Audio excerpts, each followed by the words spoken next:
July 2nd, 2008. Colombia. 2 helicopters land in the jungle clearing. FARC rebels greet men in revolutionary garb, not realizing they've just welcomed their worst nightmare. Within minutes, their prized hostages will vanish in what would become history's most audacious rescue. Here are some times cartels messed with the wrong special ops. February 7th, 1985. Guadalajara, Mexico. An American DEA agent vanishes in broad daylight. Enrique Kiki Camarena was just heading to lunch with his wife when armed men forced him into a car and sped away. But what the Guadalajara cartel didn't realize was that by targeting Kiki, they had just signed their own death warrant. What followed would be Operation Leyenda, a mission that would expose the brutal power of Mexican cartels, and shows just how far the U.S. would go when someone takes one of their own. 1980. Mexico. Today you can see grandparents vacationing on its beautiful beaches, people experiencing their rich and immense culture. But Mexico back then was the epicenter of drug trafficking, and at the front of this trade, the Guadalajara cartel. Led by Miguel Angel Felix Gallardo, also known as the Godfather, this cartel controlled vast amounts of the drug trade, pushing literally tons of drugs into the U.S. every single day. And that's when Kiki came into the picture. He wasn't an ordinary agent. This guy was passionate, fearless, and deeply committed to dismantling the cartels. And this wasn't some job he fell into, it was who he'd always been. Even as a child, Kiki's mom, seen here, saw that unmistakable fire for justice that just wouldn't quit. Cuando era niño muy travieso, muy travieso. Chiqui, esto, lo otro, mamá, déjeme a mí solo. Y me dijo, voy a subir alto, alto, alto, mucho, mucho para arriba. His work had already led to the discovery of a massive drug plantation known as Rancho Bufalo, which infuriated the cartel. The plantation was worth billions, and in one raid, Kiki alone cost him more money than most people would ever see in 10 lifetimes. And that's exactly when the cartel first took notice of Kiki. February 7th, 1985, U.S. Consulate, Guadalajara. Kiki's kidnapped in broad daylight. Witnesses see him being forced into a car by armed men, and what followed would be a month-long massive search for a U.S. DEA agent in the depths of cartel territory, and a painful lesson for drug traffickers about what happens when they target American agents. The DEA launched an unprecedented investigation. Operation Leyenda, named after the Spanish word for legend, was born. Their mission was to find Kiki and bring in the people that took him to justice. But this wasn't just a search for one man. It was the beginning of America's war against the cartels. Over several days, including a gruesome event that ultimately resulted in his death. That's the red line that doesn't get crossed. The investigation quickly revealed a horrifying truth. Kiki had been tortured and then murdered. The details of what happened next would be terrifying. After they grabbed him, Kiki was taken to a house where he was tortured for days. The beatings were relentless. Kiki would beg him to stop and plead for his family's safety, but the cartel showed absolutely no mercy. They wanted to break him completely before he died, to send a message to anyone who might follow in his footsteps. Camarena died after enduring several days of torture, and what remained of him was eventually found wrapped in plastic bags and dumped on the side of a random dirt road. The U.S. government was determined to respond. Operation Leyenda became a full-scale offensive, involving not just the DEA but also FBI, CIA, and Mexican authorities. The hunt for Camarena's killers was relentless. American agents working with Mexican law enforcement tracked down key members of the Guadalajara cartel, and one by one the perpetrators were either arrested or simply killed in shootouts. For the first time, the cartel found themselves as the hunted rather than the hunters. One of the most notorious figures would be Rafael Caro Quintero, a high-ranking cartel member who was directly involved in Camarena's kidnapping and murder. When they found him, he was living in luxury, probably thinking he'd gotten away with it. But he was wrong. Quintero was captured in Costa Rica in 1985 and sent right back to Mexico, where he was sentenced to 40 years in prison. Operation Leyenda changed the game forever in ways many might not have expected. For the DEA, it was a turning point. The agency gained new resources and authority to combat international drug trafficking. What the cartel thought would frighten away its agents instead created a more powerful, more determined enemy. But the operation also exposed the deep corruption within Mexican law enforcement and government, and it soon became clear that the cartels had infiltrated every level of society. which made it incredibly difficult to bring him down. A broad range of U.S. officials believes that drug dealers have corrupted some elements within the Mexican government, especially within the police. But that is talked about quietly in diplomatic circles. But the investigation also revealed something even more sinister. It turned out that Mexican officials weren't only looking the other way, some were actually in on it. Cops, government officials, and even people high up in Mexican law enforcement had helped capture and kill Kiki. And some were even in the room as it happened. This level of corruption hit American authorities like a truck, and just like that, the whole game was changed. The drug war wasn't simply about catching dealers anymore. It was about fighting an entire system built to protect them. And as time went on, Operation Leyenda's impact only grew bigger. The DEA set up offices worldwide, beefed up their intelligence operations, and created whole new playbooks for dismantling cartels. And all of this because the Guadalajara cartel made that one fateful mistake, and that was killing an American DEA agent. But they weren't the only ones to make that mistake. Some drug lords thought they were completely untouchable, like the notorious kingpin who escaped prison twice, only to find himself in the crosshairs of one of the most sophisticated manhunts in history. And that's coming up next. February 22nd, 2014. Mazatlan, Mexico, a beach resort town on the Pacific coast typically filled with tourists enjoying the sunshine. But on this day, something else was going to go down at the Miramar condominiums. In the early hours of the morning, a team of Mexican Marines prepared to raid a luxury apartment. Their target, the most wanted man in all of America. They were about to capture Joaquin El Chapo Guzman, the man who had slipped through their fingers time and time again. As one of the leaders of the Sinaloa cartel, his organization was moving drugs by the ton. They had entire regions of Mexico under their thumb and had spread its tentacles into more than 50 countries worldwide. But El Chapo's most remarkable talent was his uncanny ability to disappear whenever authorities got too close. June 9, 1993, Guatemala. El Chapo's caught for the first time and sent right back to Mexico, where he's sentenced to 20 years in prison. But those prison walls might as well have been made of paper, because just after 8 years, El Chapo manages to pull off his first vanishing act. He escapes from the Puente Grande prison by hiding in a laundry cart, some say, and strolling right out the front door on January 19, 2001. And for the next 13 years, El Chapo became a ghost. Just as no jail could hold him, no police could find him either. He seemingly vanished off the face of the planet, and yet his empire was growing stronger than ever before. Since 1990, Border Patrol agents have discovered at least 230 cross-border tunnels running from Mexico into California and Arizona. They've seized loads of cocaine, amphetamines, and marijuana inside them. El Chapo managed to stay hidden through pure criminal genius. He slipped through safe houses tucking deep beneath the Sinaloa mountains, protected by an army of lookouts who'd warn of approaching authorities. His gunmen patrolled the surrounding areas, creating an invisible fortress around him. And with each passing year, his legend only grew larger, and so did the Sinaloa cartel's grip on the drug trade.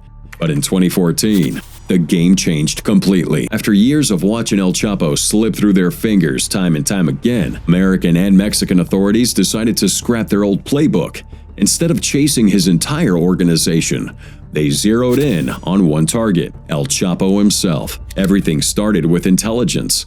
The Americans brought in some high-tech stuff that could track El Chapo's calls and messages, all while he was thinking he was invisible. El Chapo was being smart by using encrypted phones and switching devices regularly. But what he didn't know was that U.S. intelligence had already managed to compromise his entire communication network. And for months, they listened, watched, and waited, piecing together the puzzle of his movements. Turns out El Chapo was staying at a beachfront condo in Mazatlan with his wife, Emma Coronel, and their twin daughters.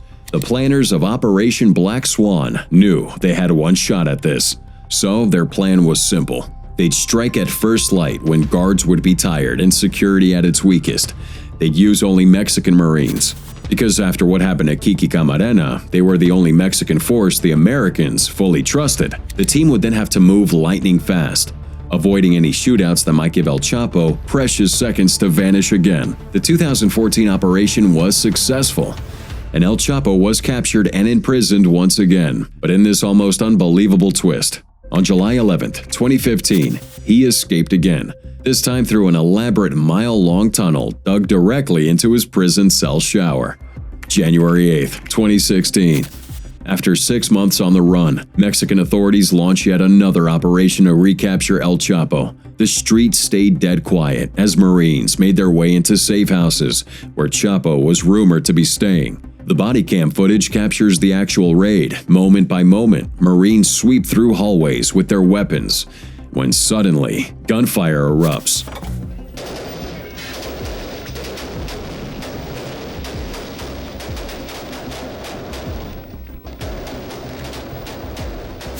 El Chapo's bodyguards fight desperately, trying to buy their boss those precious seconds he needs to vanish again.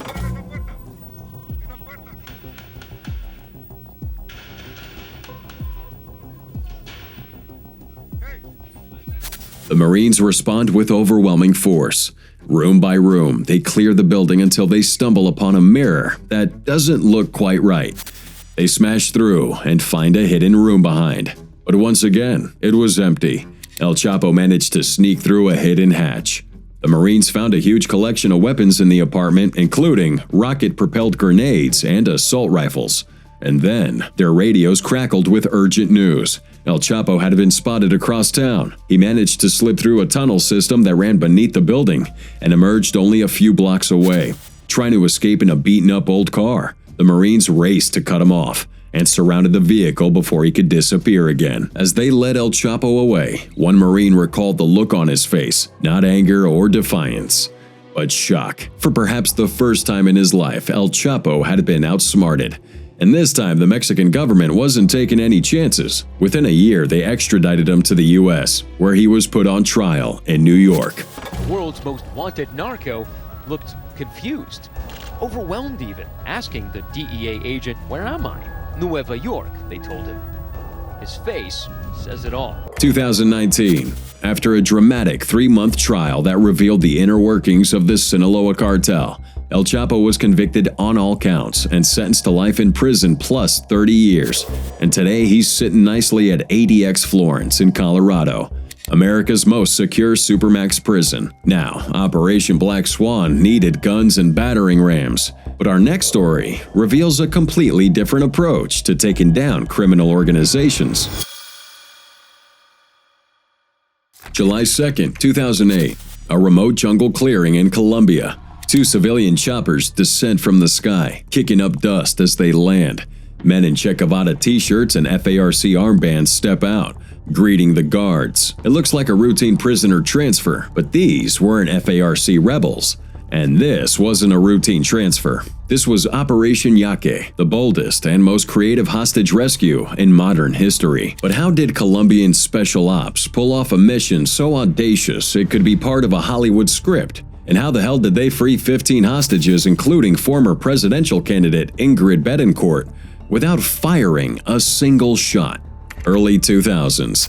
Colombia. The country was being torn apart by a brutal civil conflict with the Revolutionary Armed Forces of Colombia, known as the FARC. They were a massive guerrilla army with 18,000 fighters that controlled vast territories and funded themselves through kidnapping, extortion, and the drug trade. The FARC turned kidnapping into an industry because at one point they were holding over 700 hostages in jungle prison camps, forcing families to listen to proof-of-life recordings on the radio while demanding millions in ransom. Among their most valuable captives would be Ingrid Betancourt, a French-Colombian politician who was kidnapped in 2002 while campaigning for president. Her captivity became an international cause, with her face appearing on posters across Europe and regular demonstrations demanding her release.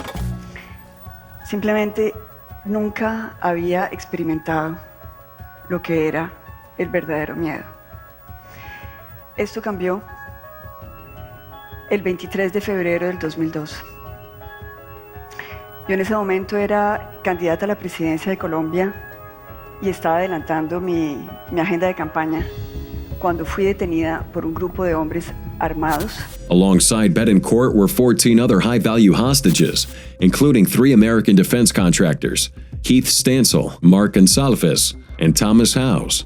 Their plane crashed in FARC territory in 2003 during a counter-narcotics mission, and they'd been prisoners ever since. There was a time that when I slept, I would dream that I was free.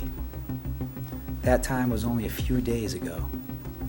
It feels so good to be free here now with all of you. They were kept chained by the neck, forced to march for days through dense jungle whenever the military got too close, and lived in constant fear of execution. Some of them had even been captives for over a decade, with little hope of ever seeing their families again. For years, the Colombian government exhausted every option to free the hostages. Previous military rescue attempts had ended in disaster. During one operation, the FARC executed 11 politicians at the first round of approaching soldiers. Peace talks fell apart, with guerrillas making demands the government simply couldn't accept. And by 2008, President Álvaro Uribe was at his wit's end. That's when Colombian military intelligence came forward with a rescue plan so bold and unexpected that the FARC would never anticipate it. Operation Jaque, which takes its name from the Spanish checkmate, was unlike any hostage rescue before it. There'd be no raids, no gunfire, and no direct confrontation. Instead, the plan relied entirely on deception. Colombian intel discovered that the FARC's leadership was planning to move Betancourt and other high-value hostages to a new location. That created a rare opportunity, a moment when the hostages would be gathered together and on the move. The plan was as bold as it was risky. Colombian special forces would pose as FARC members and humanitarian workers from a fictional international NGO. They would convince the local FARC commander that they had been sent by FARC leadership to collect these hostages and transport them to meet with Alfonso Cano, the group's top leader. But for this to work, every single detail had to be perfect. The soldiers spent months growing their hair and beards to look like these guerrillas. They studied hours of FARC videos to adopt their mannerisms, slang, and their revolutionary rhetoric. Some would even embed with former FARC members to perfect their cover. Now, the Colombian soldiers were trained by American Special Forces advisors, who helped them craft an unbreakable cover story and practiced every possible scenario. And if this operation sounds just like a Hollywood movie, it's probably because it was rehearsed just like one. If the FARC realized it was a trick, the rescue team would have been outnumbered in hostile territory, and the hostages would have been killed immediately. We take you to July 2nd, 2008. The operation set in motion. 2 white Mi-17 choppers disguised to look like civilian aircraft used by humanitarian organizations took off toward the jungle meeting point.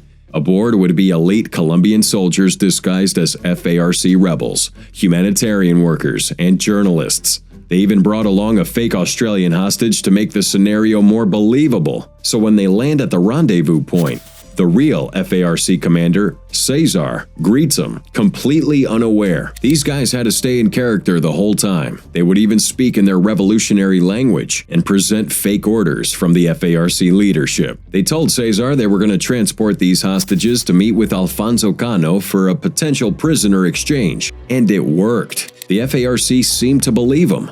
But the real test came when the hostages were brought out from the jungle. Betancourt and the others had no idea this was a rescue attempt. They thought they were simply being transferred to another camp, something that had happened many times before. So the undercover team had to convince both the FARC guards and the hostages themselves that this was a legitimate operation. And as the hostages boarded the choppers, the FARC commander Cesar and one of his lieutenants asked to come along. The rescue team wasn't expecting that one, but they couldn't refuse without raising suspicion. They agreed, bringing the 2 FARC members aboard. Once everyone got into the choppers and the doors were closed, the operation got into its most dangerous phase. The pilots lifted off, and once they were safely in the air, they quickly subdued the 2 FARC members and told the stunned hostages that they were free. Inside the helicopter, one of their rescuers in disguise yells, "We're the Colombian army and..." You're free now. This man was held for a decade. 10 years later, 10 years later. This is the moment every dream they dared not hope came true. At first, the hostages were in disbelief. Some of them thought this was just another ploy to break them. But as reality set in, the helicopter erupted into tears, hugs, and prayers.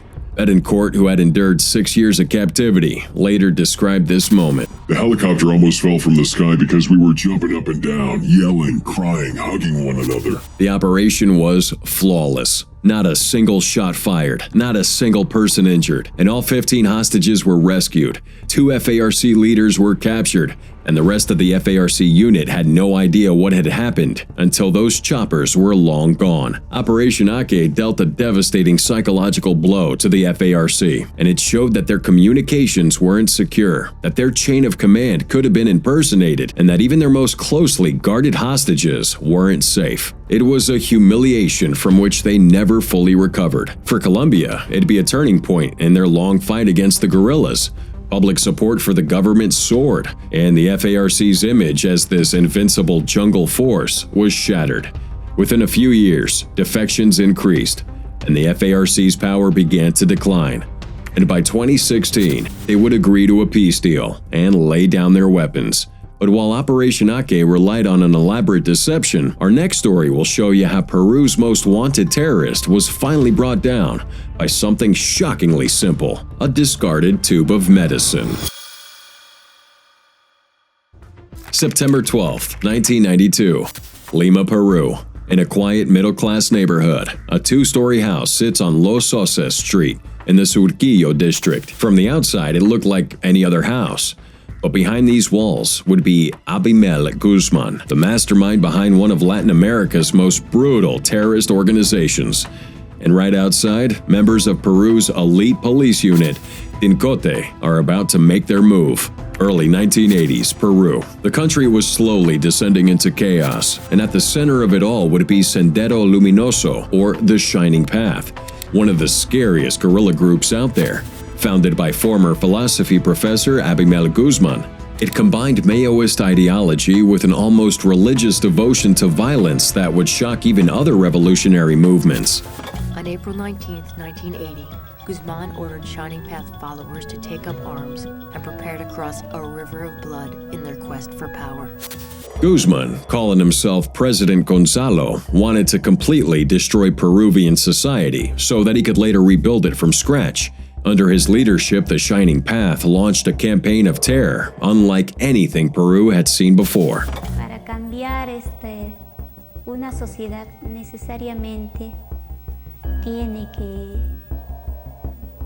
que haber un enfrentamiento, y eso implica violencia. Between 1980 and 92, the conflict claimed nearly 70,000 lives. The Shining Path bombed electrical towers, leaving Lima in darkness for weeks. They would assassinate mayors, teachers, and community leaders. They would massacre entire villages suspected of cooperating with the government, sometimes even using machetes to save their valuable bullets. By 1990, the Shining Path controlled roughly 40% of Peru's territory. Lima was surrounded by red zones, where government forces couldn't enter. Car bombs exploded in the capital's streets weekly. Foreign embassies warned their citizens not to visit Peru, and the country's economy was in a freefall, with inflation reaching 7,650% in 1990. The government seemed powerless. Military operations on the countryside failed to stop the insurgency, and often resulted in human rights abuses that pushed more people toward the rebels. Now, the situation seemed hopeless until a specialized police intel unit decided to try a completely different approach. Tincote, Peru's National Counterterrorism Directorate, was formed to specifically combat the Shining Path. But unlike the military, which focuses on confronting guerrillas in the field, Tincote aimed directly at the organization's leadership. General Antonio Quintin Vidal, the head of Tincote, assembled a small team of detectives led by Commander Marco Miyashiro. Their mission was seemingly impossible. They had to find Abimel Guzman, who hadn't been seen in public since 1979, and whose whereabouts were one of Peru's greatest mysteries. Había un enfrentamiento, capturaron como a 6 subversivos. Se los suben al helicóptero y los amarran de los pies. Se los cuelgan como racimos, a los 6, ¿no? Entonces comienzan a interrogarlos. Esa gente, como tenía una ideología bien metida en el cerebro, entonces daban vivas a su partido, a Abimel Guzmán, y se negaban a hablar. Entonces le iban cortando las las sogas que estaban amarradas a sus pies y lo iban dejando caer. The Dincote team knew they couldn't fight this with force alone, so intel would have to be their primary weapon against Shining Path. And so they began painstakingly infiltrating the organization's urban support networks, turning captured members into informants, and following every possible lead, no matter how small. One of their key advantages was that many Dincote officers came from the same rural areas and lower-class neighborhoods as the Shining Path members, so they understood the cultural context and could blend in during surveillance operations in ways that the military couldn't. Yet these men had no idea that their biggest break would come from something everyone throws away: garbage. Early 1992, Lima, Peru. Dincote raided a Shining Path safe house and discovered discarded tubes of medicine meant to treat psoriasis. This could have easily been brushed off as being just another inconsequential item. But the men working this case day in and day out knew that this might just be the clue they've been waiting for. Their intel reports previously mentioned that Guzman suffered from this skin condition, and the medicine was a rare, high-quality brand. That tiny clue sets off this intensive investigation. Dincote tracked pharmacy sales of the medication across Lima, eventually identifying several locations where someone was regularly purchasing the specific brand. So they established surveillance in those areas, looking for anything that might have seemed unusual. And then another break comes when they raid a house being used for a Shining Path ballet performance, because it turns out the terrorist organization had its own dance troupe that performed revolutionary ballet. The house had many photographs showing Guzman in relatively recent times, confirming he was indeed in Lima, and this would allow agents to update their understanding of his appearance. By September 1992, after extensive efforts, Dincote finally managed to narrow down their search to a specific neighborhood. They found a house where the garbage contained empty bottles of high-quality alcohol and cigarette butts from an expensive foreign brand, which was unusual in a middle-class area during an economic crisis. The house was supposedly used as a dance studio by Maritza Garrido, but her behavior didn't match her story. September 12, 1992, Dincote made their move. In a precisely executed raid, they stormed the house on Los Sauces Street. Upstairs, they find Abimel Guzman sitting at a desk in a room lined with books. If one dies, this remains in others, and this will never be erased, said Guzman, convinced his legacy would live on. What surprised the officers was how Guzman surrendered without resistance. The man who had ordered countless brutal killings and portrayed himself as this fearless revolutionary leader simply put his hands up. Alongside him would be several high-ranking Shining Path members, including his lover and second-in-command, Elena Ibarraguirre. The house contained a treasure trove of intelligence, computer disks with membership lists, future attack plans, and even the Shining Path's entire financial structure. That info proved invaluable in dismantling the rest of this organization. Guzman's capture was announced to the Peruvian public the next day, and in order to prevent any myths about his escape or death in battle, the government took the unusual step of presenting him to the media in a bizarre staged appearance. Locked in a cage, wearing a striped prison uniform, Guzman ranted and raved, calling for his followers to continue the revolution.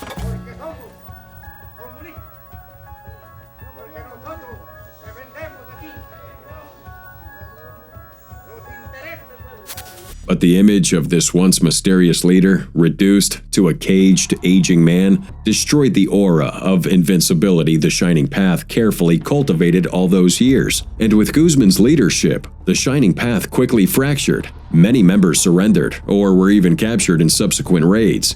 And while splinter groups continued fighting in remote areas, the threat to Peru's existence was effectively over from that day on. Operation Victoria succeeded where years of military operations had failed, because it recognized a fundamental truth about terrorist organizations. They may have complex structures, but they often rely heavily on key charismatic leaders.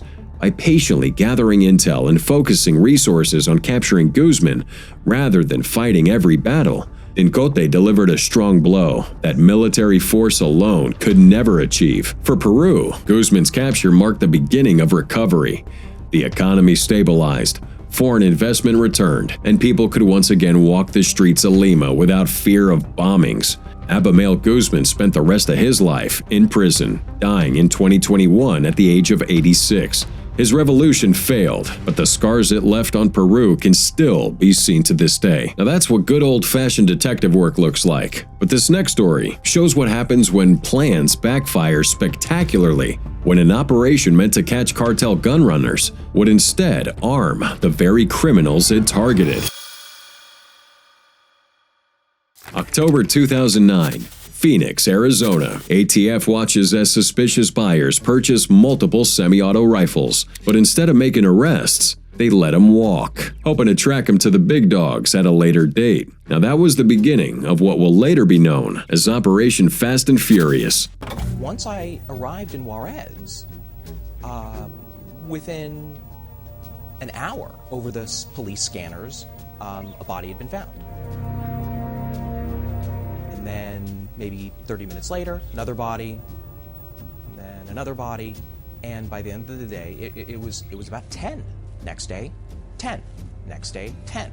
It was saddening. It was kind of terrifying.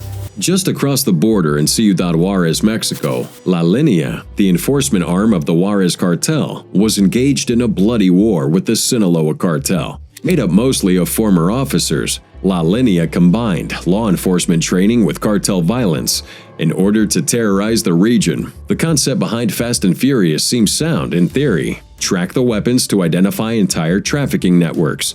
But there was one massive problem. The ATF didn't have the capability to follow these guns once they crossed over into Mexico. So, letting guns walk often meant losing them entirely. Between 2009 and 11, suspects under surveillance purchased over 2,000 firearms, valued at more than $1.5 million.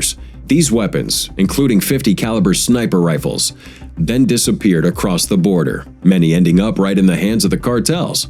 So as violence escalated in Mexico, these guns began turning up at crime scenes. And one of La Línea's most notorious figures, Marco Antonio Guzman, alias El Brad Pitt, even pioneered the cartel's use of car bombs. The operation would remain hidden for years. That is, until a tragic discovery blew the whole thing wide open. December 14th, 2010. Arizona. Border Patrol agent Brian Terry was killed in a shootout. And at the scene, investigators found 2 rifles that were traced back to Operation Fast and Furious. Whistleblowers within the ATF contacted Congress, revealing the secret program. Congressional hearings followed, along with an inspector general investigation that identified 14 officials responsible for the operation's failures. The political fallout was unprecedented. The House of Representatives held a sitting attorney general in contempt of Congress for the first time in history. Meanwhile, in Mexico, the weapons continued claiming lives. By 2016, firearms from Fast and Furious had been found in at least 69 crime scenes in Mexico, linked to the deaths of approximately 200 Mexican citizens, which included Agent Terry.